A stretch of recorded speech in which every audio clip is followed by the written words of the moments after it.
माझी प्रियाला प्रीत कळेना। अभि, तू काय शिवधनुष्य पेल्याला चाललंयस याचा तुला अंदाज आहे का? जरा भाजलं तोंड संभाळ.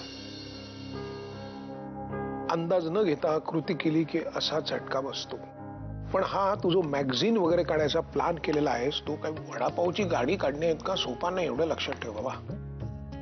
वडापावचं कसं असतं, थोडे वडे आणले विकले हिशोब केला संपलं. इथे तसं नाही. अरे अजून पुष्कळ संसार करायचा आहे तुम्हाला. आणि देव न करो पण आपल्यासारख्यांच्या संसारामध्ये अनेक चढ उतार येतच असतात. अटळ येते येत असतात, त्यातनं आपल्याला मार्ग काढायचे असतात. असे मार्ग काढताना दागिने विकणं हे शेवटलं पाऊल असतं. यापुढे काही करताना तुम्हाला विचारूनच करेन. ते तू करशील मला माहिती आहे म्हणून तर मी बोलतो रे, ना तर कशाला कोण बोलेल.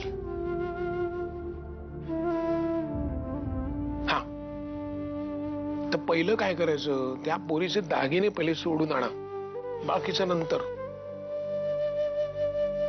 बाई किती शिकली, चंद्रावर जाऊन अगदी राहिली तरी दागिन्यातला तिचा जीव कधीही सुटत नाही. हे लक्षात ठेव. ते पहिलं करायचं, कळलं? हा, तुझ्या नाटकाचं काय झालं? कधी आहे तो शो? तो शो नव्हता, कॉम्पिटिशन होती. होती म्हणजे? तू काय इथे मला टॉन्ट मारायला आलीयस का? नाही Riya, I am sorry if I hurt you. अरे मी तुला कंपनी द्यायला आले होते. मी ते नाटक नाही करत आहे आता. ओके? का काय झालं? पुन्हा चंदूशी भांडण झालं का? नाही ग, मला त्या नाटकातनं आउट व्हावं लागलं कारण मी त्या कॉलेजची स्टुडंट नाहीये ना. कॉलेजचे रूल्स आहेत ना. ताईसाहेब, साहेबांनी तुम्हा दोघांना खाली बोलवलंय. शमिकाच्या भल्यासाठी काही गोष्टी करण्याचा प्रयत्न केला, चित्र सगळं उलट झालं. अभिजित आणि शमिका दोघे दुखावले गेले माझ्याकडून. तुम्ही सगळेजण स्वतंत्र आहात. तुमचं आयुष्यही तुम्ही जगायला हवंय. जय छान चाललंय जयचं, तो बिझनेस व्यवस्थितपणे सांभाळतोय, त्यामुळे रिलॅक्स आहे. म्हणून मी असा निर्णय घेतलाय की मी युएसएला परत जाईन. डॅड, तुम्ही हे काय बोलतायत? जाईन म्हणतोय मी परत आता युएसएला. आणि हो, मी माझं विल तयार केलेलं आहे. युएसला जाण्याच्या अगोदर तुम्हाला सगळ्यांच्या समोर ते विल वाचून दाखवण्यात येईल. उद्याच मी लॉयरला बोलावून घेतो आणि त्याच्यातल्या काही फॉर्मॅलिटीज असतील तर ते पूर्ण करून घेईन मी.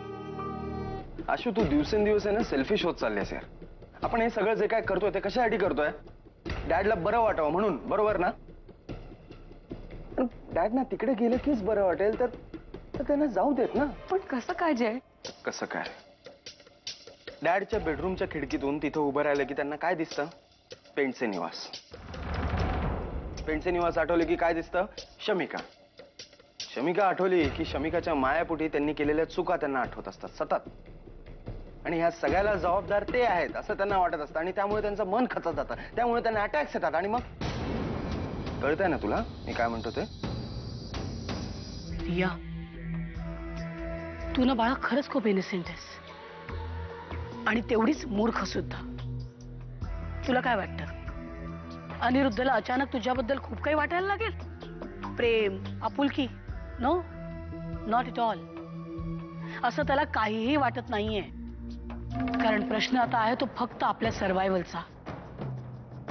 आणि ते पूर्णपणे त्या अनिरुद्धने विलमध्ये तुझ्या आणि माझ्यासाठी काय लिहून ठेवलंय याच्यावर अवलंबून आहे.